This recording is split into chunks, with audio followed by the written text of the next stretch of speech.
Hi friends, welcome back to my channel. So today is the long-awaited update for my blank notebooks collection, and I'm just gonna hop right to it. I did leave some notes here in my personal journal, so I'm gonna be taking this and we're just gonna get started. So in the beginning of the year, I made it a goal to go through my blank notebook stash as much as I can, and I started with 76 notebooks, which is a lot. You can check out my first video about my blank notebook collection if you'd like, but that is a big number for me and I'm definitely not going to use it all up this year, but I am trying to make a dent. But first, I have a confession. I did buy some new notebooks this year. All in all, I acquired 4 new notebooks. 2 of them are the Hobonichi notebooks in the floral cover. I just think these are so beautiful, and so for Mother's Day, I decided to treat myself to them. And then recently, I got this Coach notebook. It was on sale, and I've always wanted this cover. I think it just looks so sleek and understated. And it does come with a lined notebook on the inside.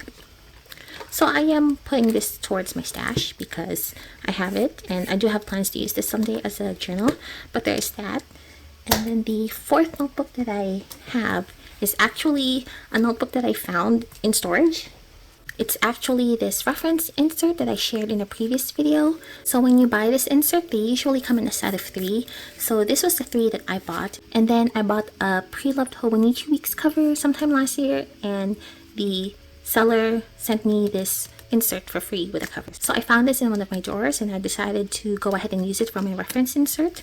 So overall, I have 4 new additions to my stash. That said, I did also declutter 4 notebooks. I had a set of Daiso passport inserts that I never opened, and I decided to just go ahead and donate that. And I also donated my mini Happy Planner notebook. I'm just not a disc-bound girl. I've tried it a few times and it just doesn't work for me. So I went ahead and donated that notebook too. So I got 4 new notebooks added into my stash, but then I also decluttered 4. So I broke even in that regard. But now I'm going to move on to the notebooks that I started.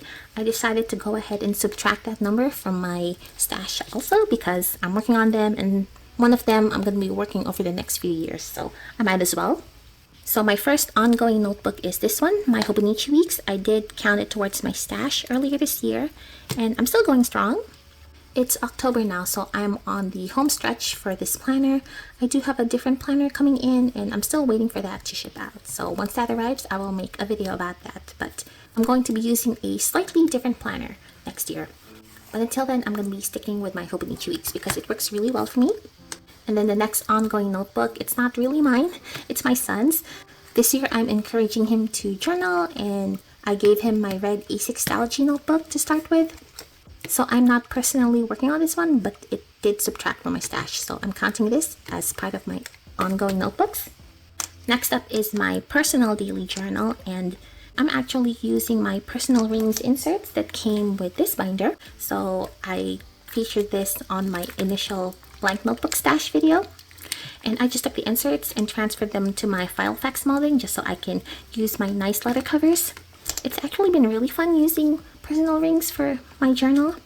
I actually love flipping through these inserts and they feel really good.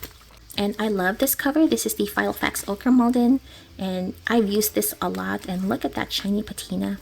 It's just so gorgeous, so I'm really glad to have this back in my rotation as well. And then last but not least, I started a 5-year journal in the middle of June because that was around the time that I was slowing down on my daily journaling. I was just starting to burn out and I didn't really want to do it. I would rather just do something else or go straight to bed. And then in August, one of my most anticipated games came out, and then I just stopped journaling at all for 6 weeks. I wasn't really writing in my journal.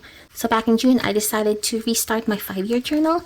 I bought this in 2019, and I intended for this to be my son's baby journal, but that didn't quite work out. I didn't really like the format, but I decided to reuse it for myself. Since I wasn't journaling as much, I figured writing just a couple of lines a day was better than nothing, and it's actually working really well.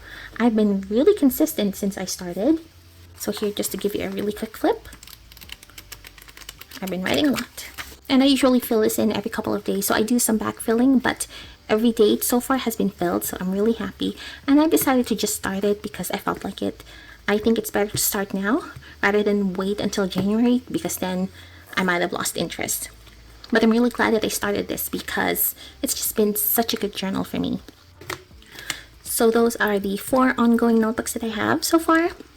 And now I'm going to share the notebooks that I've completed this year. I've finished 9 notebooks so far. Here they are. So the first journal I finished this year was this Moleskine pocket notebook.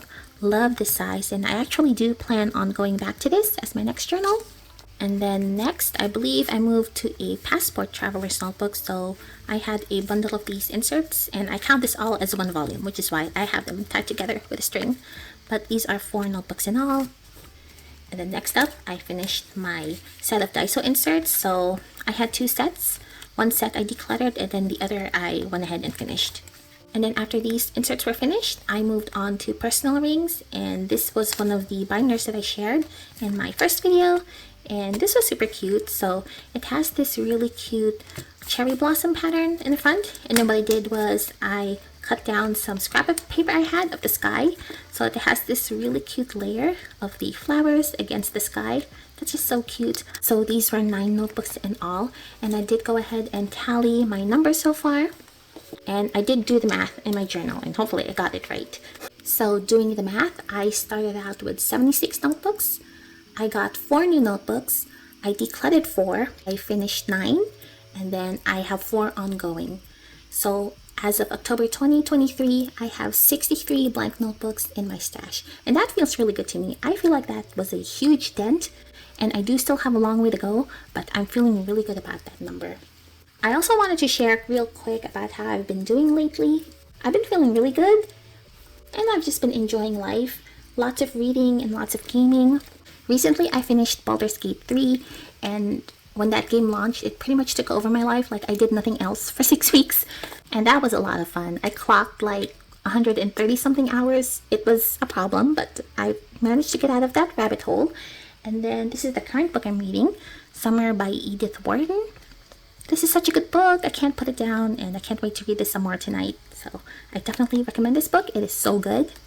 And as far as my YouTube and Instagram goes, I ended up taking an unintended break, partly because of Baldur's Gate 3, but also because I just wanted to decenter stationery from a headspace. I was also trying to dodge the Hobonichi frenzy because I decided not to buy any Hobonichi products this year because I have another planner coming in, like I said, and I have so many notebooks to go through and so many pens and so many stickers that I just didn't really feel the need to buy anything new from Hobonichi. I'm just going to put these down here so that you have something to look at. Check out my Moterm cover though. So I'm using it this month, and it's starting to patina in some places. I don't know if you see that mark there, but for some reason there's a lot of patina forming on that spot, and I'm loving it. So back to what I was trying to say. I went through a social media break just so I can dodge Hobonichi. Basically, I know this is the last year where they're offering products with the original edition Tomoe River paper, but honestly, I have so many Hobonichi notebooks that I really don't need anymore, and I'm really happy with what I have, and I'm just going to enjoy them and just let the original edition pass me by. It's okay. I'm just going to enjoy it for what it is, and then I'm going to move on to the Sanzen edition, and it's going to be fine. It's not the end of the world. And getting away from social media was amazing. I just feel so much better in general, and I know that this is a sore point for the planner community because we are very passionate about it, and there are a lot of small businesses that's trying to make a living, and that is totally fair. I'm not trying to target anybody with what I'm trying to say, but I did feel overwhelmed by all of the constant promotions that I was seeing, and I just really wanted to stay focused on using what I have and appreciating what I have, and I just felt like social media was really messing with my head. And ever since I pulled away from Instagram, I've just felt more at peace and way more content with myself, and there's just been less noise in my head in general. I was able to take these moments of quiet throughout my day that I would usually spend scrolling through Instagram. Instead, I would just sit there and just appreciate the peace and quiet, and it was wonderful, and it really made a huge difference in my mental health and in how I viewed my own possessions, and it really reinforced my belief that appreciation and gratitude is what leads to planner peace. It's not one singular perfect planner that's going to change your life forever. It's your relationship with material objects that define what planner peace is. I have so much more to say about planner peace and contentment and analyzing your shopping habits, but I will just leave that there. If anybody's interested, I can make a video about that. But otherwise, thank you so much for listening to me. Thank you so much for catching up. And when my new planner arrives, I will definitely do a video on that. Until then, this is Spellbound Notes, and I will see you next time. Bye!